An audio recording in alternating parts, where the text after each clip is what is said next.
రాజన్న సిరిసిల్ల జిల్లా తంగెలపల్లి మండలం అంకుసాపూర్ గ్రామంలో సంక్రాంతి పర్వదినాన్ని పురస్కరించుకొని బుధవారం మహిళలతో ముగ్గుల పోటీ నిర్వహించారు.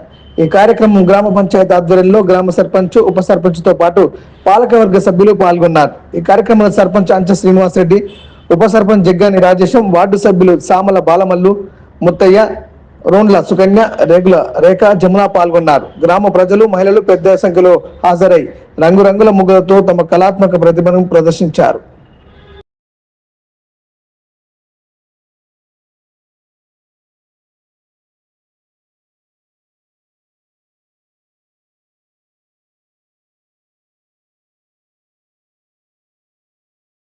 గ్రామ పంచాయతీ పాలకవర్గం ఆధ్వర్యంలో ఈరోజు సంక్రాంతి సంబరాలు ముగ్గుల పోటీలు అట్టహాసంగా ప్రారంభించడం జరిగింది. ఇందులో మా వార్డు సభ్యురాళ్ళు ముందుండి ఈ ప్రోగ్రాం చేయడం చాలా శుభచిత్తం. మా పాలకవర్గం ఆధ్వర్యంలో వీరికి ప్రైజులు పంపిణీ చేయడం జరిగింది.